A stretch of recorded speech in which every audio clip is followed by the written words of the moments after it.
Fala pessoal, sejam todos muito bem-vindos para mais uma conversa com Douglas Castro.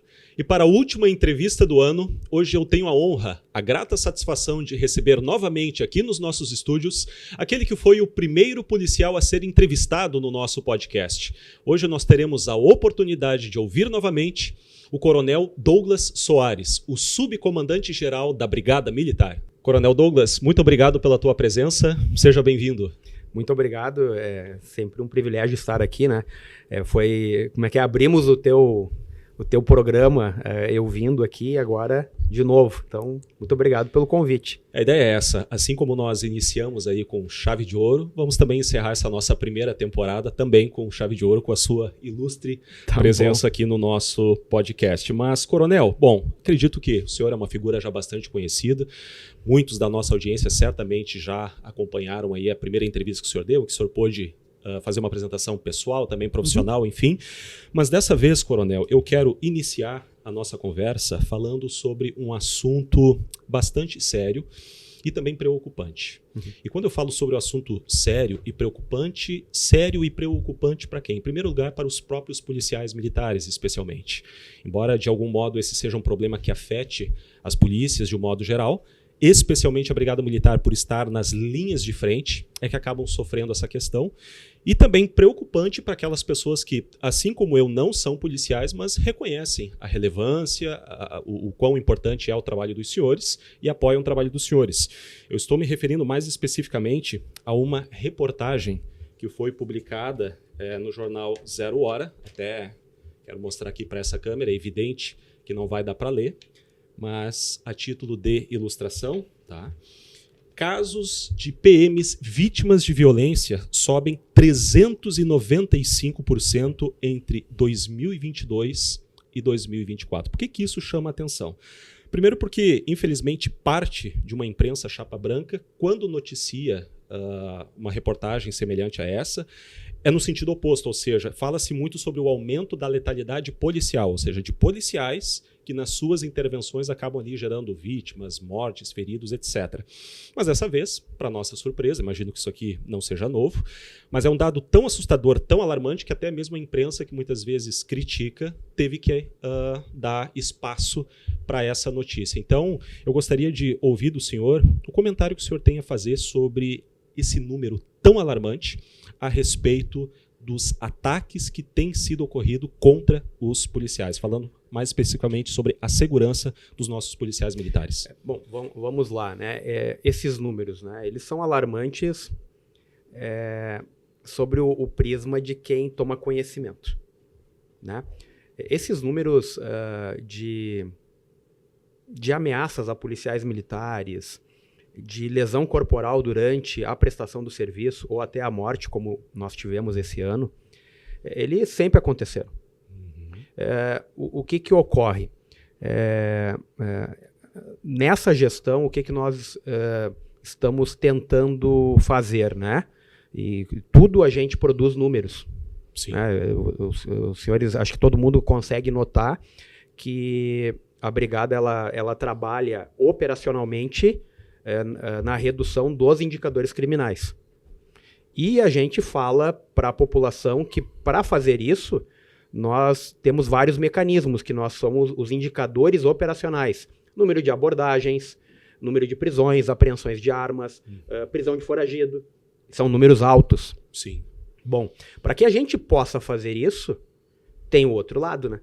Uma exposição maior. Tem uma exposição maior por conta dos policiais. Uma exposição que sempre aconteceu, só que ela nunca foi mensurada, né?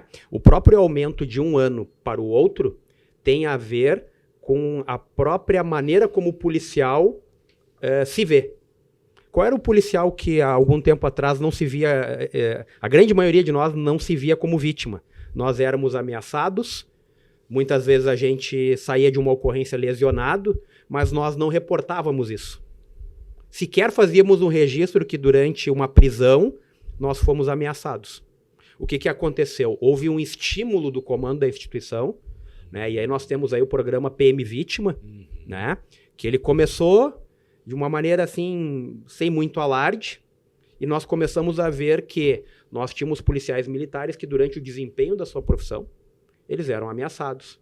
As suas famílias eram ameaçadas, o seu patrimônio era danificado às vezes, e isso não era registrado. Então houve um incentivo da instituição para dizer para o policial, olha só, tu pode trabalhar e tu deve trabalhar bem, tu deve produzir dados operacionais, prisões, apreensões, visibilidade, mas tu também, quando virar vítima, tu tem que nos falar. Sim. Então, essa percepção também aumentou. Nós tínhamos lá, né, um comportamento em que eu jamais faria um registro que durante uma prisão alguém me ameaçou. Ora, pois, na minha cabeça, faz parte do serviço. Sim. Não, faz sim, parte do serviço, mas o registro deve ser feito. Até para que a gente possa ter um outro olhar, né? Porque daqui a pouquinho a ameaça de uma mera bravata, ela pode se transformar, como já se transformou, em tentativa de homicídio, em dano ao patrimônio, como nós tivemos, né? Comércio de policial militar no interior, que botaram fogo. Então, esse tipo de situação, eu vou dizer assim, como a gente vem insistindo bastante de uns 2 anos para cá, e esses números eles se elevaram, sim, né? Porque os policiais começaram a fazer registros, né? Mas sempre aconteceram, só que a gente não mensurava. Hoje a gente mensura. Como no passado, talvez, a gente não mensurasse os indicadores criminais, da maneira como hoje é feito. E olha a ferramenta que é. Então, esses indicadores aonde o policial é vítima, sim, eles são altos. Creio que eles... Óbvio que eu não tenho como fazer isso, né? Eles são muito mais altos do que foram no passado, porque o que nós notamos em relação à criminalidade? Nós estamos, sim, diminuindo o número de fatos. Homicídios, roubos a pedestre, roubo de carro. É notório isso. Agora, estes fatos, quando eles acontecem, também é fato que eles são mais violentos. No passado eu não tinha apreensão de fuzil. Esse ano só a Brigada Militar já está, se eu não me engano, em 44 ou 45 fuzis, de um total aí de mais de 5.000 armas apreendidas. No passado isso não era nem motivo de eu estar te comentando isso, porque ele era insignificante. Sim. Né? Sim. Ou seja, eu tenho um criminoso mais violento. Eu tenho um número de homicídios, de roubos, a menor. Agora, quando eles ocorrem, eu tenho uma violência mais exacerbada. Bom, se eu, que sou a segurança pública, enfrento isso, é notório, é quase que óbvio que vai aumentar o número de ameaças a policiais, vai aumentar o número de lesão corporal a policial e vai aumentar, infelizmente, o número de óbitos por conta da polícia. O que a gestão vem fazendo? Nós tentamos equilibrar esses números, né, para que a gente não perca. Né? É inadmissível que eu tenha policiais feridos. Só esse ano, e agora eu vou me lembrar de uma estatística, não sei se tem nessa reportagem, agora não me lembro, mas até setembro eu tive 472 policiais militares feridos em serviço. Tá? Esse número já deve estar chegando nos 500, né? E nesse grupo aí de feridos eu tenho os mortos. Né? Eu tive 3 militares feridos em confronto direto e teve 2 que no atendimento de ocorrência acabaram virando vítimas de trânsito e acabaram perdendo a vida. Então, totalizando 5 militares que perderam a vida trabalhando. No ano passado, foram 5. Então... quando eu falo, os números são alarmantes, porque nós começamos a medi-los. Sim. E qual é o nosso objetivo de medir? Não é alarmar as pessoas. Tem um autor que eu não me recordo agora o nome, que ele diz que tudo que a gente pode medir, a gente pode melhorar. Então, a ideia, quando a gente faz esse tipo de aferição, é no intuito de fazer o enfrentamento para que esses números venham à queda. Sim. Então, eu tenho que melhorar... exemplo, eu tenho que melhorar o meu aparato de proteção balística? Sim, constatamos lá atrás, por exemplo, a nossa frota, nós estamos caminhando para a renovação dela toda com semi-blindagem. Temos que melhorar essa semi-blindagem? Temos que melhorar a semi-blindagem. Já fizemos a opção, por exemplo, que não nos cabe mais adquirir veículo sedã. Vamos adquirir veículo SUV. São mais robustas, oferecem uma proteção maior para o policial. Enfim, são pequenos detalhes que vêm da onde? Vêm desses números. Entendi. E detalhes que fazem toda a diferença. Sim. Então, só para a gente entender melhor esses números, o senhor elencou aqui 3 fatores. Tá? O número de fato é alarmante, mas o primeiro, de um tempo para cá, foi mais comunicado estas ameaças que os policiais sofriam, como o senhor muito bem falou. Era muito comum, isso já ocorria antes, isso não é novo na instituição, mas por conta de uma orientação por parte do próprio comando, os policiais foram orientados a passar a comunicar isso, né? Então houve uma comunicação maior, também uma exposição maior dos policiais, tanto é que a consequência maior disso é o fato indiscutível dessa queda dos indicadores de criminalidade no nosso estado nos últimos anos. E é claro que isso tem, evidentemente, uma contrapartida, um custo, por assim dizer, que é a maior exposição dos policiais. E além disso também, aí é um outro fator que nos deixa bastante preocupados, é essa questão da bandidagem estar cada vez mais armada e também petulante, ou seja, eles partem para cima da polícia e não medem esforços, ou parece que não medem ali as consequências, né? Então não é só a questão de ter maior acesso, focando nesse terceiro ponto, tá? Nesse terceiro fator, não é o fato de se ter mais acesso à arma, mas o que o senhor acha que mudou em relação à bandidagem para eles terem, aspas, essa coragem, essa petulância maior de enfrentamento em relação à polícia? Bom, aí nós temos que falar da sociedade, né? Nós temos uma sociedade em que a minha instituição ela é calcada na hierarquia e na disciplina. Que isso aí tínhamos em toda a sociedade espalhados nos mais diferentes segmentos, desde a família, dos grupos comunitários, seja eles religiosos, associativos, até o trabalho, né? O que nós vemos na sociedade? Esses princípios de hierarquia e de disciplina, por assim dizer, de respeito, autoridade, eles foram sendo quebrados. Se perdeu muito, né? Verdade. Então, a professora dentro da sala de aula, o pai e a mãe dentro de casa, o líder comunitário na sua comunidade. Essas pessoas, elas perderam um pouco do seu respeito e da sua autoridade perante os demais. A sociedade veio caminhando nesse sentido, né? E veio fragilizando essas figuras de poder. A polícia militar, ela é uma figura de poder dentro da estrutura de Estado, né? E quando eu tenho as pequenas estruturas de poder fragilizadas, é óbvio que isso faz com que o indivíduo ele se sinta empoderado a fazer também frente às estruturas de poder do Estado, as polícias, as prefeituras. Então, por que eu vou respeitar uma regra de trânsito? Tem uma série de fatores, né? A falta de punibilidade, a sensação que não vai dar nada. Enfim, Exato. A sociedade como um todo, ela veio trabalhando nisso. Eu vejo a questão das drogas no nosso país, né? Lá em 2006, nós tivemos uma alteração na legislação, né? Essa alteração transformou o usuário de droga em consumidor.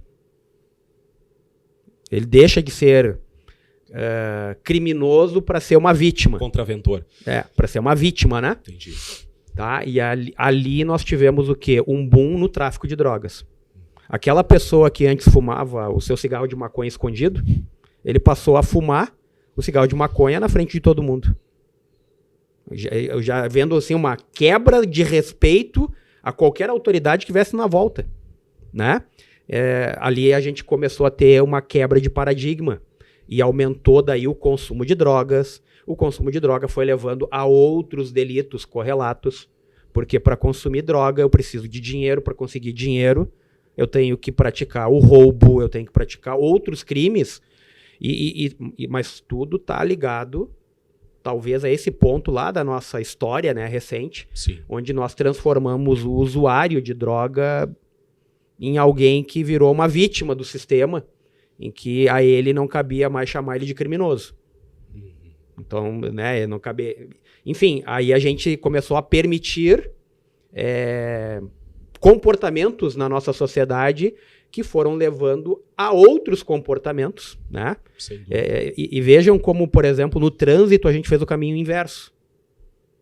Né? No trânsito a gente andava sem capacete, a gente andava sem cinto de segurança, a gente, sei lá, fazia um monte de coisa com criança no banco da frente, e a gente veio, e estava morrendo um monte de gente naquela, final dos anos 90 e início dos anos 2000. Né? Lembra disso? Aí a gente fez um endurecimento, olha só, a multa aumentou, a penalidade, a maneira de conseguir as licenças para tu dirigir um veículo dificultaram, né? Sim. Ou se organizaram. As fiscalizações. E aí também. o que nós tivemos? Nós tivemos uma queda nas mortes, principalmente no perímetro urbano. Eu me recordo, assim, na década de 90, dentro da cidade de Porto Alegre, por exemplo, não tinha uma noite que eu não tinha alguém que não tinha perdido a vida num cruzamento. Mas depois disso veio em queda. Não que não tivéssemos acidentes.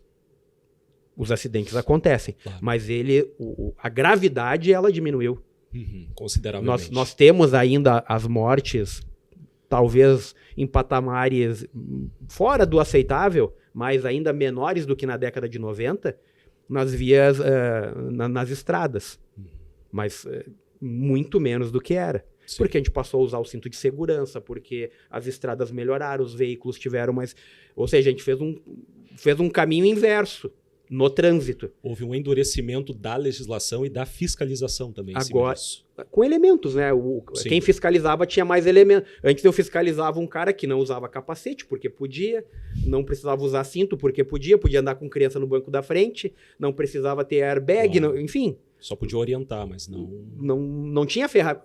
Nada além disso. O trânsito se estruturou para que a polícia pudesse fiscalizar, né? E tudo em volta começou a caminhar no sentido, olha, tem que ser regrado. Agora, a sociedade em relação ao consumo de droga... Interessante isso. Né, o que ela fez? Ela liberou, eu vou usar uma expressão, né? Liberou geral. O cigarro de maconha que não podia fumar ali na beira da praia passou a ser aceito, não é nem permitido, aceito. Por quê? Não cabia mais prisão. Cabia talvez ali registrar aquilo e o juiz ia chamar a atenção dele. O chamar a atenção, entenda-se, né? Pagar uma cesta básica, ter uma pena alternativa diversa da prisão. Porque ele era um mero consumidor. E viemos caminhando nisso e fica pior. Agora, recentemente, a gente tem a liberação dizendo que até 40 gramas de maconha não é tráfico. Definindo dessa maneira, né? Até então ainda ficava meio, né? Dependia da cabeça do juiz. Então, a sociedade ela veio caminhando numa quebra de paradigmas, e eu acho que talvez o principal paradigma são as figuras de poder. Sim. E aí, se eu não tenho mais respeito a quem exerce poder, bom, aí a gente está numa sociedade em que tudo pode. Sim. E aí é óbvio que aquilo que eu achava que eu não podia, que era matar alguém, agora... Não, vamos lá, não é à toa que nós temos aí crimes horrendos acontecendo, né? Pessoas que cortam o marido ou a esposa e botam numa mala. Requintes de crueldade. Ou mães que jogam crianças literalmente no lixo. Ou envenenam com a mamadeira. Enfim, a gente perdeu as barreiras do que podia e do que não podia. E começou aonde? No início dos anos 2000, quando a gente começou a liberar o consumo de droga, porque a gente disse que o usuário de droga ele era um doente. Ele não era mais um criminoso ou um contraventor. Coronel, eu acho brilhante essa sua análise para justificar um dos pontos, ou pelo menos um dos fatores, para a gente entender justamente esse aumento ali, desse percentual, né, em relação à violência contra policiais. E, de fato, isso não é uma prerrogativa ou, digamos assim, um problema que afeta só os policiais, mas, como o senhor bem elencou aqui, toda a sociedade, né? Então, o pai e a mãe estão sofrendo com isso, o professor dentro de sala de aula está sofrendo com isso, violência contra professores, contra outros profissionais, enfim, mas isso aí é uma coisa que exigiria aí uma análise mais pormenorizada. Agora, eu só falo da droga, Douglas, pelo seguinte, porque o ano passado, das 2.000 mortes violentas que nós tivemos, sei lá, 90% das pessoas que morreram tinham envolvimento com o tráfico de drogas. Ou eles eram traficantes, ou eram usuários do sistema de tráfico. Sim. Então, por isso que eu linko muito. Talvez se tivesse na mesma regra lá do início dos anos 2000, antes da mudança, eu acho que nós não teríamos tido 2.000 mortes violentas no ano passado. Então pode-se dizer que a principal causa da criminalidade é o tráfico de drogas. Sim. E essa flexibilização que a gente vê das instâncias superiores, o STF é um deles, por exemplo, é que acaba, digamos, é interessante, né? Porque existe uma diferença entre permitir e encorajar. E às vezes é até sinônimo, né? Como é que o senhor vê isso por parte das instâncias superiores, decisões como essa? Hoje essas decisões elas acabam encorajando, e vou dizer mais, incentivando a criminosos a permanecer no crime, e não é à toa que muitas vezes aquela criança que vive em comunidade, ela olha o traficante como um herói. Modelo a ser seguido.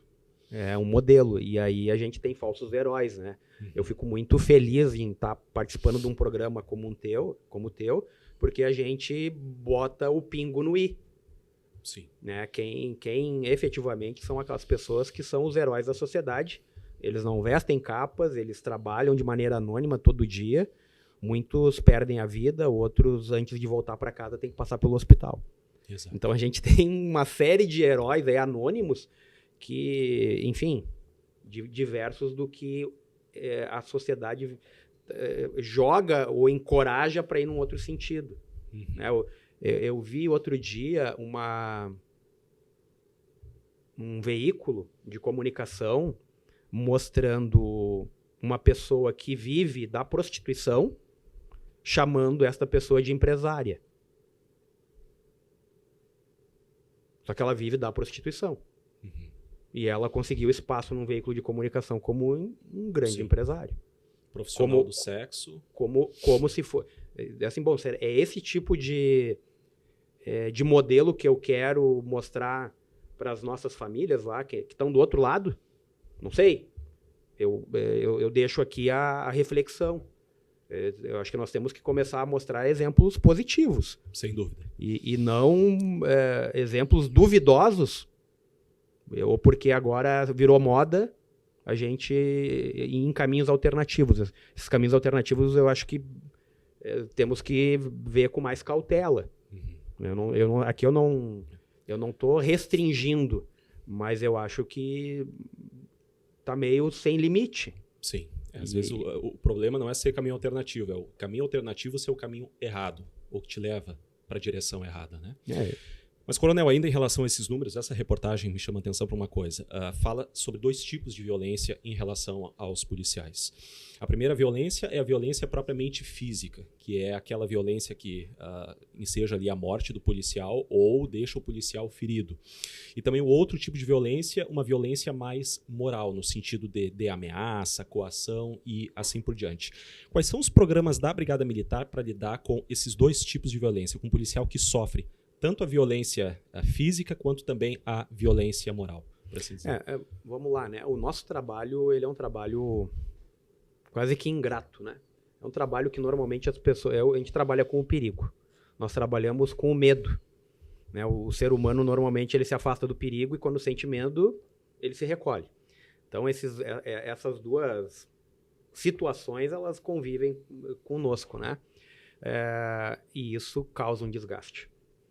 Né? Eu acho que até é um desgaste que ainda a ciência não conseguiu mensurar. Vamos lá, o nível de cortisol que tem no corpo de um policial na sua vida adulta, qual é o efeito que isso causa. O cortisol é quando tu trabalha com esses sentimentos de medo, de ansiedade, claro. Né? E a gente tem que ter esses níveis regulados para tu ter momentos de descanso. Mas se tu não consegue regular isso, tu não descansa, enfim. Afeta tudo. Afeta tudo, isso não é mensurado. Hoje a Brigada, vendo que é uma profissão muito estressante, né, nós entendemos por melhorar os sistemas de amparo. Então, o nosso departamento de saúde hoje, ele conta lá com os hospitais, né, um em Porto Alegre, um em Santa Maria, mas também ele conta com uma rede, né, de assistência psicológica. Tá. Que foi ampliada em virtude do que nós vimos, né, no dia a dia. Vou citar só um exemplo, as enchentes de maio. As enchentes de maio, olha quanta coisa ruim os nossos policiais viram diariamente sem folga. E eles tiveram que... Não tinha tempo de... agora, fiquei chateado com o que eu vi, amanhã eu não volto. Não. Ele tinha que voltar. E a linha de frente. E aí nós tínhamos que ter uma assistência por detrás. Então nós tivemos centenas de atendimentos por essa rede. Tá? Vamos dar o exemplo da ocorrência que nós tivemos em Novo Hamburgo, onde um atirador acaba matando, né, 2 policiais e mais 2 integrantes da família. E mais 2 feridos, né? Sem contar o número de pessoas feridas naquela ocorrência. Sim, caso de Novo Hamburgo, né? Caso de Novo Hamburgo. Todos os policiais militares no entorno daquela ocorrência foram afetados. Não tem como eu dizer que no outro dia eles voltaram tranquilos.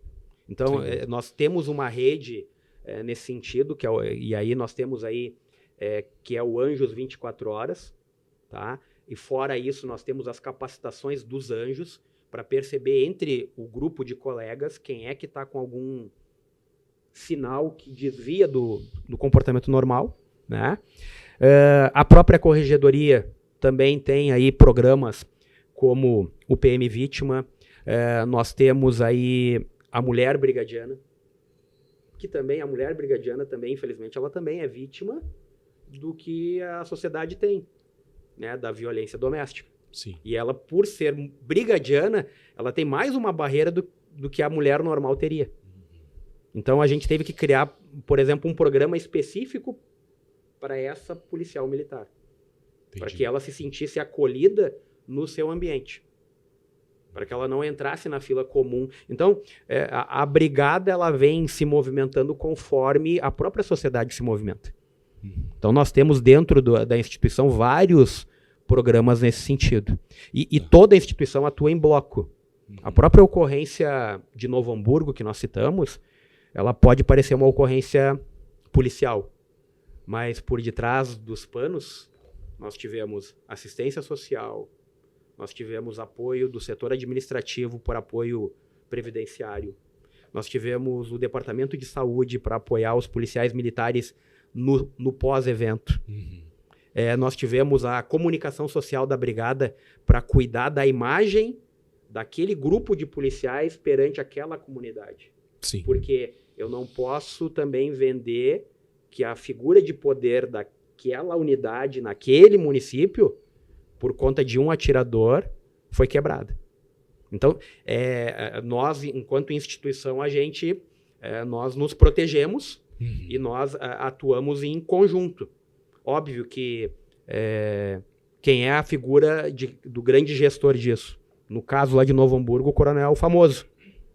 Né? Ele é a ele que a gente conversa para ir montando isso e as estruturas que vão chegando no apoio.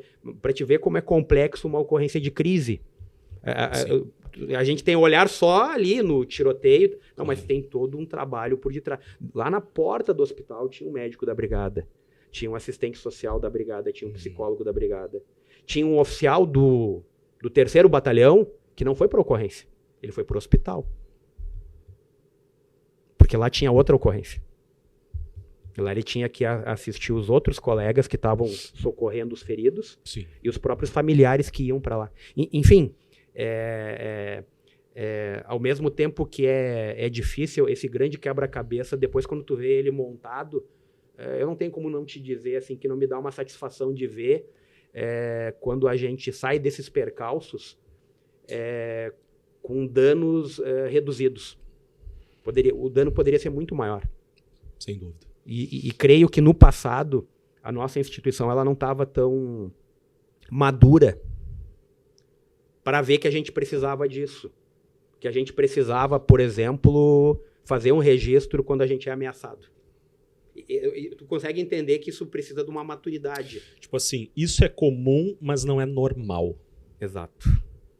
Entendeu? A nossa instituição precisou desse amadurecimento. Porque a gente é ensinado a não ter medo. Sim. Ou esconder o seu medo. Tá, mas isso até que ponto não vai me criar problema na própria operação? Exatamente. Então, esse ciclo vicioso, às vezes nós vimos aí cenas de violência policial. Tá, mas como que o Douglas, que era um profissional padrão, está envolvido nisso? Daí a gente começou a olhar o que tem por detrás disso. Por que o pavio curto aconteceu naquela ocorrência? Houve aquela bofetada a mais que não precisava ter acontecido. Aí a gente vai ver, às vezes, gestão. Então, hoje a brigada ela trabalha muito com prevenção. Sim. Quando outros estados vêm aqui olhar uma operação de futebol, por exemplo, eles assim, mas vocês se preocupam, o jogo é de noite, vocês se preocupam desde de manhã, ou até um dia antes. Mas nós não. Nós só viemos pro jogo. Por quê? Porque a gente não quer a briga. Querem evitar a briga. Eu quero evitar a briga. Então, se eu descubro que são 2 grupos antagônicos que na rede social marcaram que vão se encontrar na estação do metrô, o que eu faço? Eu vou lá e pego os 2 líderes e já converso com eles. Eu já faço a admoestação antes. Claro. E não só isso. Eu faço a demonstração de poder, eu coloco o efetivo no local. Aí assim, não aconteceu nada. Que bom. Isso é inteligência, mas isso desgasta, isso requer muita atenção. E essa atenção continuada também tem um preço. Todos esses números de redução criminal, eles tiveram um preço para a instituição. A nossa instituição está chegando esse ano a 187 anos. Né? Dia 18 de novembro fizemos isso. Tá? E teve um custo nisso, né? Nós perdemos aí mais de 600 policiais militares. Até a mídia está noticiando isso. Nessa história, foram mais de 600 policiais militares que perderam a vida. E aí a gente mostra, mas isso aí foi no passado, na época das revoluções, não. Nós temos a guerra constante. Esse ano perdemos 5 pessoas. O ano passado, 5. Quantos feridos nessa história? E desses feridos, quantos são feridos graves? Nós tivemos aquele policial do Tatu Bola na época da Copa do Mundo. Sim. Tomou uma pedrada e a vida dele parou naquele momento, né? Então, a história dele é a história de muitos brigadianos que durante esse serviço de atendimento ao público nós tivemos danos, né? Danos às vezes irreversíveis. Bom, Coronel, então é muito fácil para quem está de fora observar a imagem fria da ocorrência e não ter uma noção da verdadeira engrenagem da máquina que está funcionando por detrás para dar esse suporte para os policiais envolvidos em ocorrências, principalmente ocorrência como essa de Novo Hamburgo, que é uma ocorrência complexa, uma ocorrência de vulto e bastante trágica, né? E até, inclusive, essa ocorrência foi o que ensejou essa reportagem. Ela se pautou nessa ocorrência para fazer o levantamento dos números e fazer a exposição dos números. Eu, particularmente, fico muito feliz. São informações das quais eu não tinha e, possivelmente, boa parte das pessoas que não são policiais de fora da instituição também não sabiam. Contente também de saber que os senhores também estão vendo outras formas. O senhor falou aí a respeito da frota, as viaturas, né? Semi-blindadas, são detalhes que ajudam bastante a pelo menos diminuir ou a evitar essa exposição ao risco ou diminuir consideravelmente o risco que os policiais correm, né? Mas em relação ainda a esses policiais que sofrem a violência física, isso se dá em ocorrências. E com base no que aconteceu nessa ocorrência de Novo Hamburgo, o senhor acredita que vai haver alguma revisão de protocolo para as abordagens? Eu acho que sobre a ocorrência de Novo Hamburgo, né, Douglas, é importante a gente frisar. Nós não tivemos nenhum erro por parte de nenhum policial que participou daquela ocorrência. Nós não tivemos nenhum erro de protocolo. Tá? Nós temos ali uma ocorrência que fugiu da curva. Sim. Tá? Uma ocorrência onde normalmente o final dela não seria aquele. O final dela seria igual ao de centenas de outras, onde a brigada intervém numa briga familiar e conduz a pessoa que está alterada para atendimento médico. Simples assim. Ou as centenas de ocorrências em que nós apoiamos o SAMU quando é necessário fazer uma internação, às vezes até compulsória por ordem judicial. Nós fazemos isso a centenas durante o ano, né? Aquela ocorrência ela foge da curva porque nós temos vários componentes que faltam dentro da nossa sociedade. Controle. Nós tínhamos uma pessoa armada, com muita munição, tá?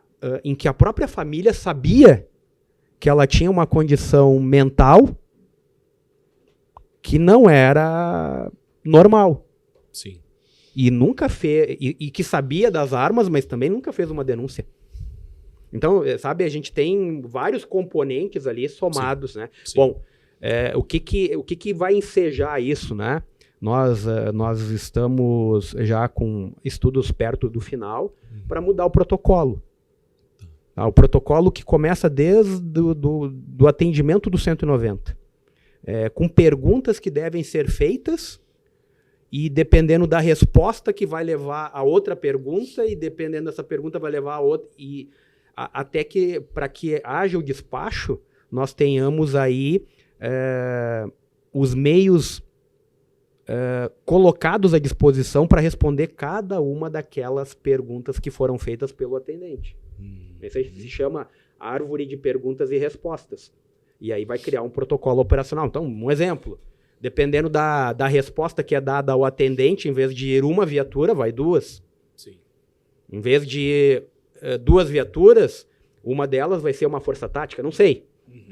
Isso o estudo vai me trazer para que a gente mude o protocolo, para que a gente continue atendendo a centenas de ocorrências normais, mas também essa que foge da curva. Muitas coisas no dia a dia já mudaram. Vamos dar um exemplo. Escudo balístico, que antes não saía para as guarnições, hoje nós temos escudos balísticos, não em todas as viaturas, sim, mas que saem. O uso da arma de incapacitação neuromuscular, que antes era exceção, hoje ele é regra. Nós acabamos de adquirir mais 1.500 tasers, se eu não me engano, né? Para que sejam distribuídas para as viaturas do radiopatrulhamento. Para que o policial tenha mais meios além do bastão e da arma de fogo. O espargidor com gás de pimenta, enfim, uma série de meios para o próprio policial que lá no passado ele não tinha alternativa. Ou ele, vou usar uma expressão, ou ele dava uma de brabo, ou ele dava uma de abusador dos direitos, né? Ele puxava sua arma de fogo e acabava com a vida daquela pessoa. Enfim, então hoje o policial ele tem uma gama mais de meios. Mas também tudo vai ter que mudar o comportamento, o nosso comportamento. Né? Eu fui ensinado que a minha viatura, quando eu parava numa ocorrência, eu tinha que abandonar a viatura. Por quê? Porque eu sou de uma época que a viatura não me dava proteção nenhuma. Então, olha o modelo mental que eu vou ter que mudar. Não, agora a minha viatura, ela se quando eu parar na ocorrência, eu tenho que ficar nela. Eu não tenho que sair. Mas tu consegue entender que tudo isso são modelos que a gente vai ter que mudar. Né? Desde a utilização do cinto de segurança. Enfim, uma série de situações que a própria sociedade vem mudando, mas que a instituição também vem acompanhando isso, de maneira que a gente possa fazer o nosso trabalho cada vez melhor, mas com o menor desgaste possível. Perfeito. Tem que melhorar o processo. Então, o objetivo, quando tu me pergunta dessa coisa, o que vai mudar? Eu tenho que melhorar o processo, não o resultado final. O resultado final da brigada, os números dizem que são excelentes. Sim. Eu tenho que melhorar o processo para eu fazer menos força e ter menos gente lesionada, menos gente morta. A questão da letalidade policial. A letalidade policial está ligada ao nível de violência dos marginais. O que eu disse? Diminuíram os casos, mas aumentou a letalidade dos marginais. Eles estão armados de fuzil. Antes era só revólver e pistola. Aumentou a letalidade deles. Essa noite, o nosso comando rodoviário abordou um veículo, tinha um fuzil .30. Caramba. Fuzil de guerra. Então, tá, mas o que esse troço está fazendo aí na rua? Não sei, mas não é para bonito, não é para botar em cima da lareira. Colecionador. Entende? Então, assim, como é que o policial não vai reagir também, né? Tem um porquê disso. A imensa maioria desses casos, o policial não acorda de manhã assim, eu vou sair pra rua hoje, na primeira ocorrência eu vou tirar a vida de alguém. Não. A gente não faz isso. Ao contrário, o que eu menos quero é isso. O próprio pessoal do BOP, que é treinado para fazer isso. Eu poderia mentir aqui, mas eles são treinados para poder tirar a vida daquele que está causando mal à sociedade. Com exatidão e sem efeito colateral. Mas eles não chegam na ocorrência com esse objetivo. Eles estão preparados para isso, mas esse seria, digamos, o último recurso. Sim, eles não foram para a ocorrência de Novo Hamburgo para tirar a vida do atirador. Eles foram para socorrer os PMs e prender o atirador. Agora, a morte do atirador de Novo Hamburgo foi consequência das ações dele. Das ações dos 300 disparos que ele efetuou contra os policiais militares e da preparação que ele estava para dar mais 300 ou 400 tiros. Enfim, tem o efeito consequência disso. Como muito bem disse o coronel Cláudio Feoli, ele disse que a ação ou a reação do Estado não pode ser proporcional. Ela tem que ser desproporcional ante a injusta agressão. O mínimo que se espera é que seja proporcional. Mas de preferência acima, para justamente frear essa justa a nossa sociedade, com esses falsos heróis, às vezes, esses falsos heróis eles mostram a cara, né? E não raras vezes eles mandam recados como toque de recolher, como avisos para que as pessoas não se movimentem em determinado horário. Isso. A brigada tem protocolo para tudo. E quando a gente tem qualquer tipo de notícia dessa, a gente starta esses protocolos. Normalmente nós saturamos essas áreas, identificamos quem fez a brincadeira de mau gosto, porque a imensa maioria são brincadeiras de mau gosto. Sim. Né? Os senhores hoje têm meio de identificar a fonte. Exatamente. Só que nós também não achamos que é uma mentira. A gente trata como verdade. Claro. E a gente coloca muita gente na rua. É melhor pecar por excesso do que por falta. E assim, até eu peço aqui, talvez, usando o teu espaço, as pessoas que receberem essas mensagens apocalípticas, né? Que vai acontecer alguma coisa, ou que toques de recolher, não retransmitam esses áudios ou esses prints de tela. Não compartilhem. E não compartilhem isso. E façam o seguinte, liguem para o 190. E vejam com o policial militar de serviço se aquilo é verídico. Se tem algum fundo de realidade ou se não é uma notícia do ano passado. Recentemente, andou se espalhando um áudio apocalíptico, que ia acontecer o pior em alguns bairros das nossas cidades. E aí a inteligência foi ver, era um áudio de 1 ano e meio atrás. Eu sempre lembro aquela crise que nós tivemos das escolas. Né, que uma pessoa em Santa Catarina invadiu uma escola e acabou matando crianças. E aí, naquele mês, nós tivemos assim várias denúncias falsas. Coisas que eram retransmitidas, mas que eram de anos anteriores. Sim. Ou até em estados que não eram nossos. Enfim, confiem mais nos canais de comunicação da Brigada. E o 190... O 190 ele está ali para tirar dúvida. Sempre vai ter um brigadiano atrás daquela linha 24 horas por dia para atender a população. Disposto a passar ali a informação. Coronel, um outro dado alarmante, claro que eu não tenho os dados do Rio Grande do Sul especificamente, mas essa é uma problemática que não se restringe só ao estado do Rio Grande do Sul. Isso aí é um problema a nível de Brasil, em relação aos altos índices de depressão e também de suicídio, especialmente de policiais militares. Enfim, por diversos fatores, aí, a pressão da própria profissão, às vezes a falta de apoio por parte da sociedade, dentre inúmeros outros fatores. Tá? A gente sabe que, de certo modo, o Rio Grande do Sul não é diferente, e é óbvio que a Brigada ela atenta para esse fator e ela certamente oferece recursos ou meios para que os policiais que estejam aí por alguma razão desanimados ou passando por uma depressão procurem ajuda, assistência psicológica. O senhor poderia falar mais sobre essa assistência psicológica oferecida pela Brigada Militar e como que o policial pode procurar isso? Tá. Por que eu lhe pergunto isso? Só para deixar mais específico. Porque alguns policiais já compartilharam comigo o receio que eles têm muitas vezes de procurar assistência dentro da própria instituição por ser um oficial e existe às vezes um preconceito entre os próprios policiais e um receio da parte dele de falar com o superior e assim por diante. O que o senhor pode falar sobre isso? Bom, Vamos lá. Nós temos o programa Anjos na Brigada. Esse programa Anjos, hoje, ele é voltado, na sua imensa maioria, para os próprios praças. Tá? Onde nós capacitamos militares, e a gente usa assim, qual é o local onde nós temos maior casos de depressão. Então é nessa localidade que nós oferecemos vagas. Para a gente capacitar colegas que possam identificar outros colegas durante o trabalho que tenham sinais de depressão. Sim. Tá? Bom, então esse programa ele existe e nós rodamos ele mensalmente com várias turmas e vamos capacitando pessoas. Perfeito. Além disso, dentro desse grupo de pessoas formadas e são praças, nós criamos o Anjo 24 Horas. Que o pessoal não gosta que eu fale isso, mas eu acho que não tem outra maneira. É o CVV da Brigada. Só que é um CVV mais qualificado. Uhum. O CVV ele é anônimo, né? Tu liga, tu não sabe com quem tu tá falando e a pessoa não sabe com quem tá falando. É um centro de apoio, né? Para desabafar, para falar o que tu quer falar. Sim. Esse Anjos 24 Horas, tu vai ter lá um colega teu, se tu quiser desabafar, ele vai ouvir. Mas não só isso.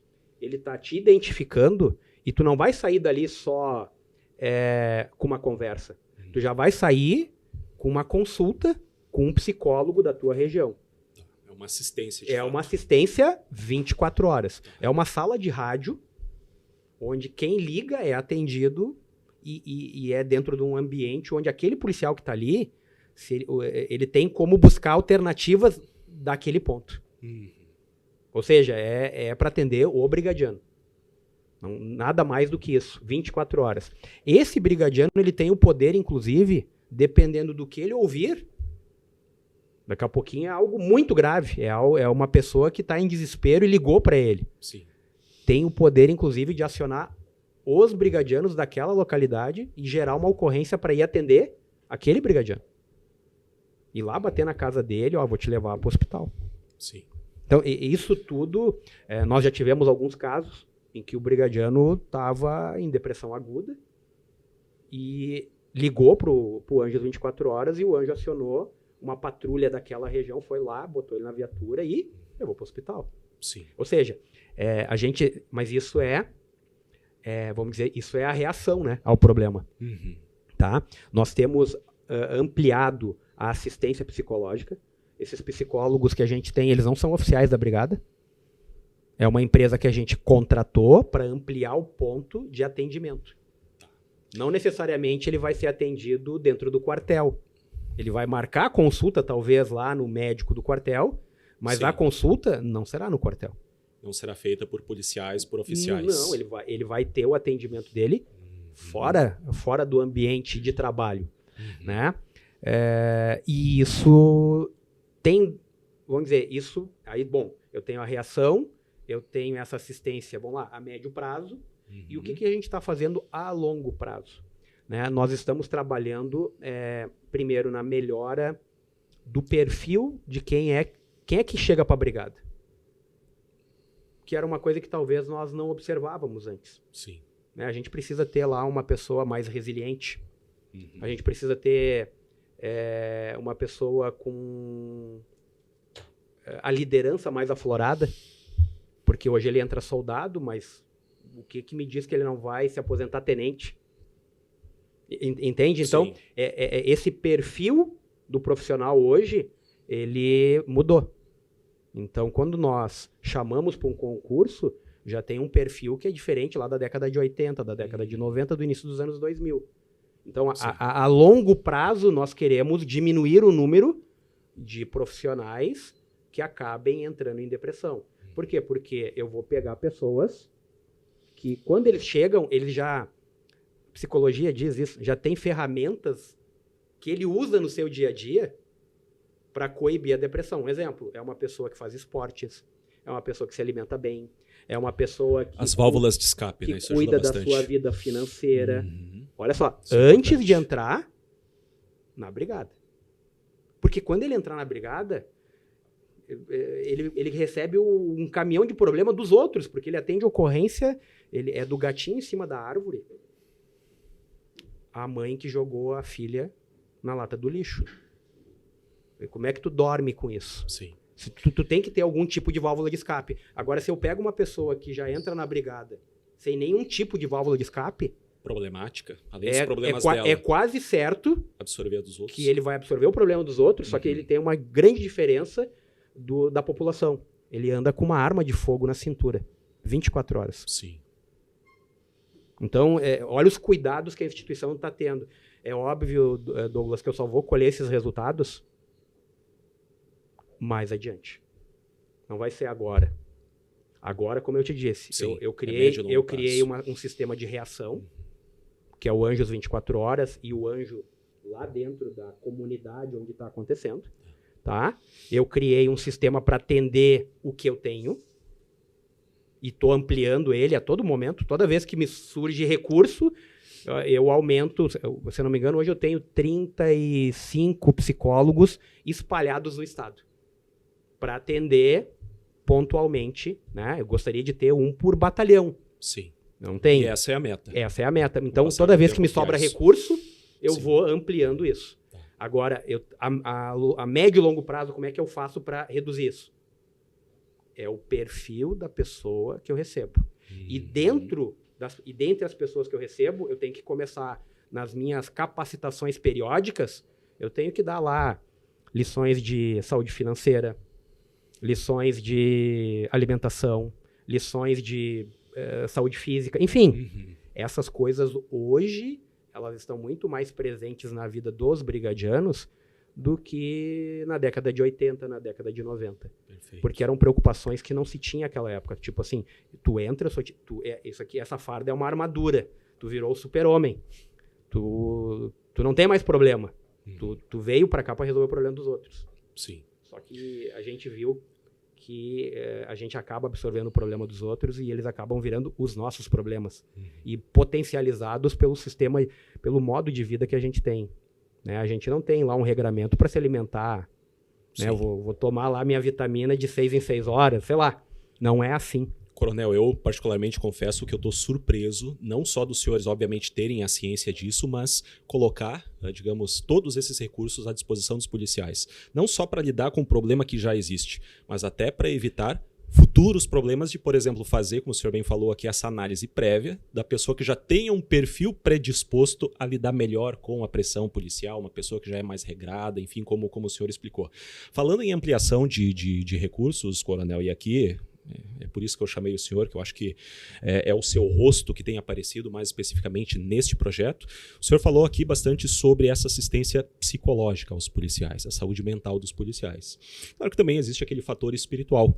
E aí é que entra um trabalho que eu considero extraordinário, desenvolvido aí por parte da Igreja Universal do Reino de Deus, que tem lá um grupo, uma equipe de pessoas que prestam essa assistência espiritual ou religiosa à Brigada Militar. O senhor poderia falar um pouco mais sobre isso? Assim, né, eu acho que todos nós aqui, de regra,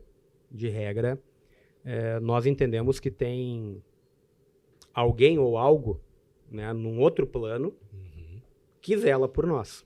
O nome que a gente dá para ele vai depender da tua crença, né?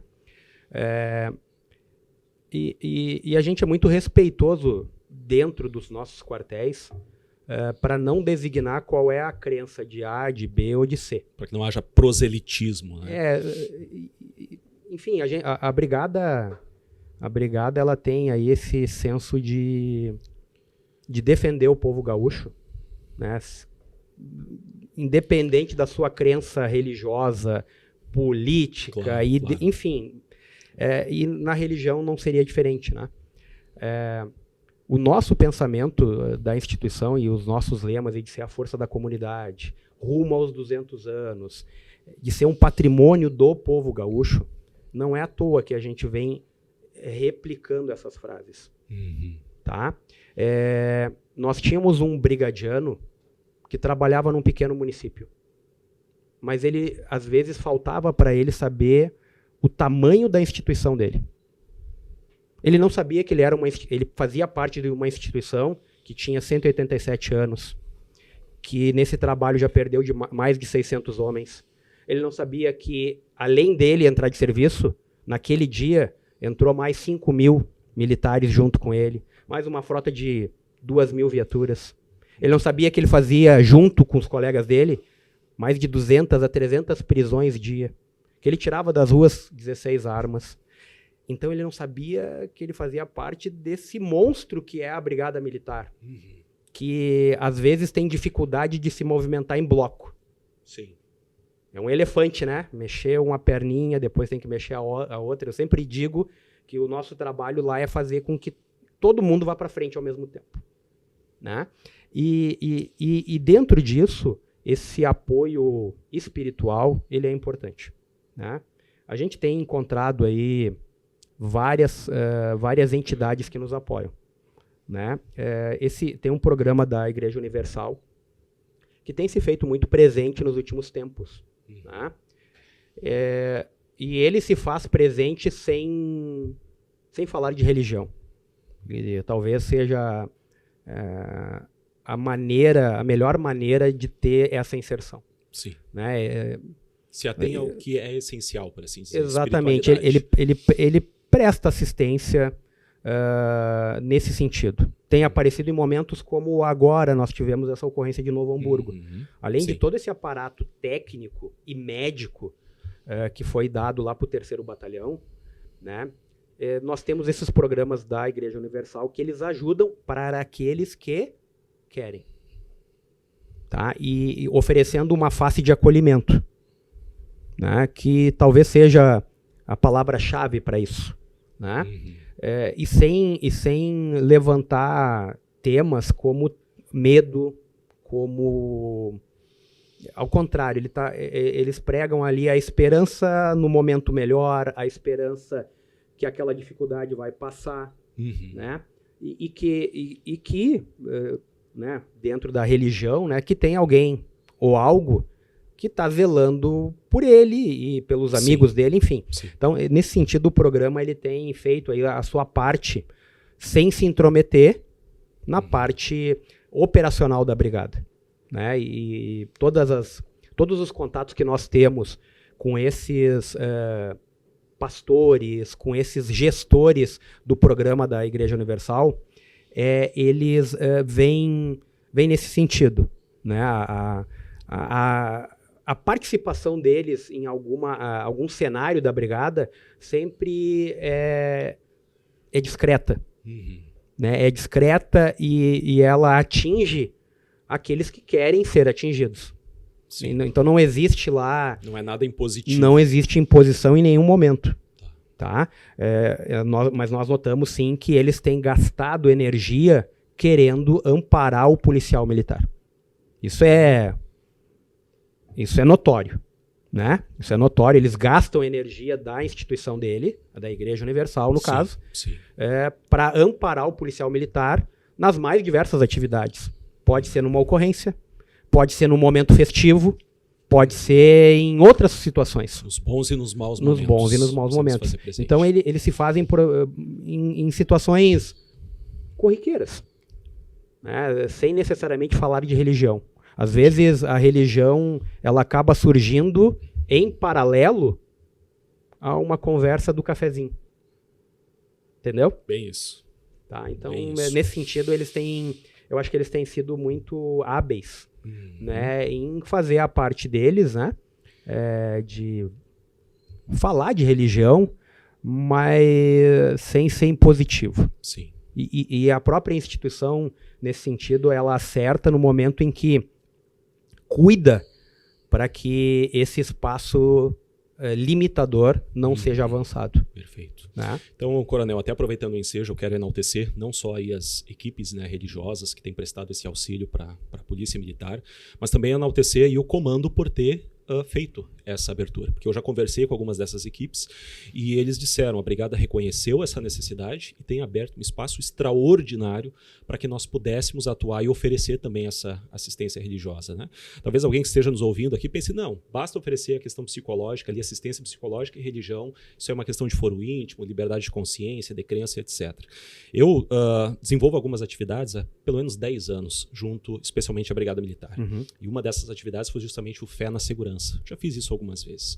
E as pessoas não têm ideia do efeito que isso gera na mente de um brigadiano, de uma brigadiana que, por alguma razão, pode estar lá desanimado, uma situação de depressão, coisa assim. Porque às vezes as pessoas esquecem que o brigadiano, a brigadiana, é um cidadão como qualquer outro.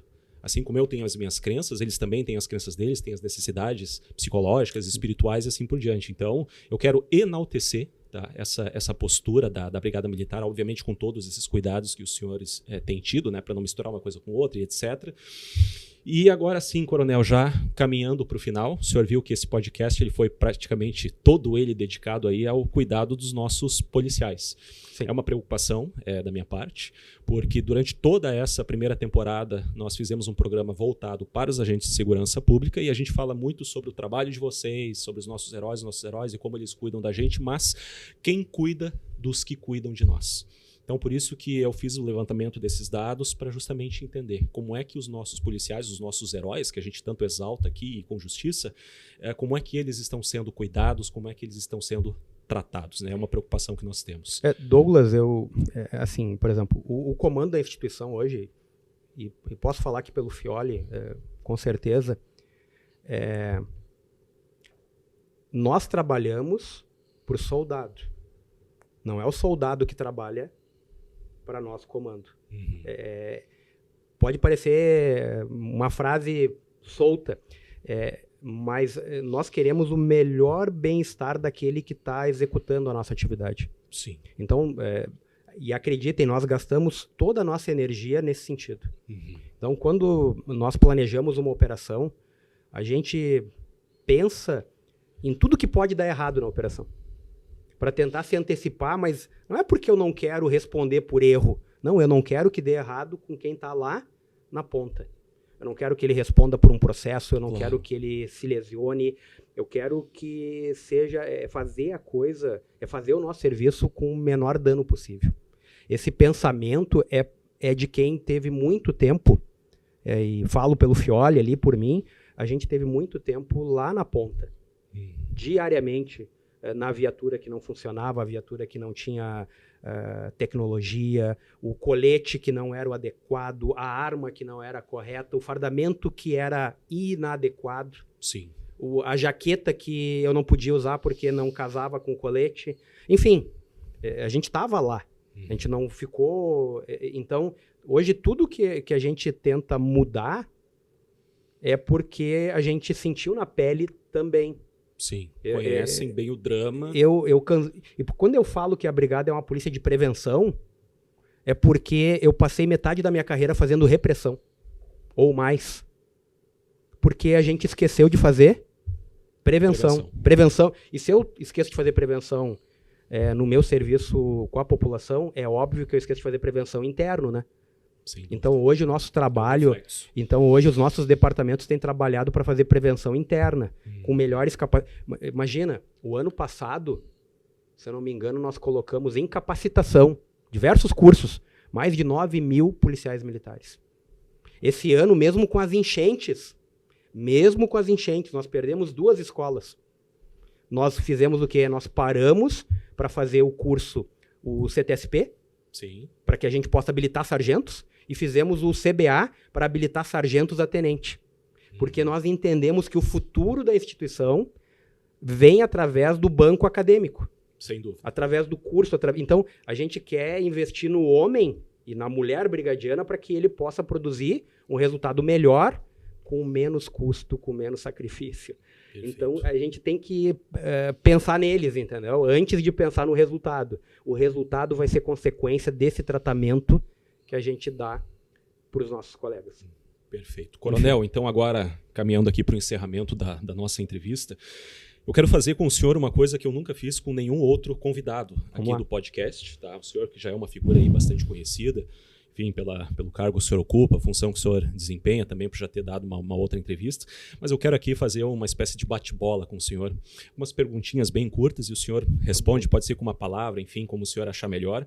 Mas eu acho que isso serve tanto para mim quanto também para aqueles da nossa audiência que queiram conhecer aí melhor o nosso convidado. Então vamos começar do simples para o mais difícil. Um hobby, Coronel? Corrida. Corrida. Somos 2, então. Um livro? A Bíblia. Perfeito. Uma frase. Tudo que a gente pode medir, a gente pode melhorar. Maravilha. Um ídolo. Meu pai. Uma paixão. Minha profissão. Uma qualidade pessoal sua, coronel. Resiliência. Uma qualidade profissional. Persistência. Um defeito pessoal. Medir os outros pela minha régua. Um defeito profissional.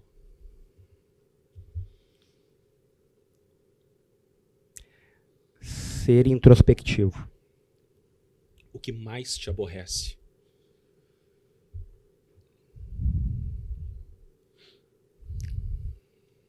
Falta de cuidado com a tropa. O que é a morte, coronel? A morte é um medo, é uma dor e um talvez. O que é a vida? Uma festa. Agora uma pergunta bem reveladora. Se o senhor tivesse a oportunidade de agora estar diante de Deus, que pergunta o senhor faria para ele?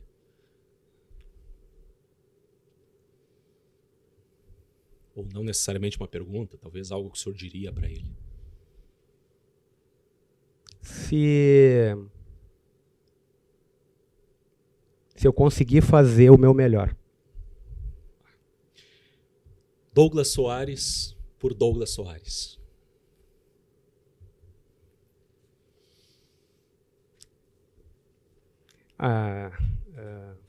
Eu sou apaixonado pela minha profissão, né,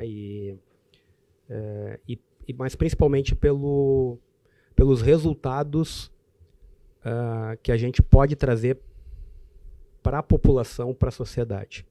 Porque eu acredito que o trabalho que eu exerço, eu consigo multiplicar através dos meus colegas segurança.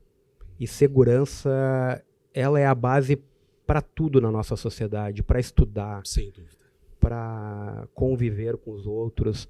E quando eu vejo esses resultados em números, né, eu vejo que isso me dá uma satisfação gigante. Bacana. Quando eu vejo, para mim é um grande quebra-cabeça, que diariamente eu tenho que botar uma peça aqui, tirar dali e colocar em outro lugar. E isso me dá uma satisfação quando eu vejo os resultados. As pessoas, tá dando muito trabalho, eu falei assim, mas tá dando bons resultados. Porque então, antes dava muito trabalho e dava resultado negativo. Sim. E eu continuava trabalhando. Sim. Agora, hoje, o que eu vejo tá dando muito trabalho, mas tá dando bons resultados, então eu tô muito feliz com isso. Perfeito. Coronel, então, como de praxe, no final da nossa entrevista, não apenas faço aqui o agradecimento de boca, mas geralmente a gente entrega uma caneca personalizada aqui do nosso podcast, também do nosso patrocinador, né?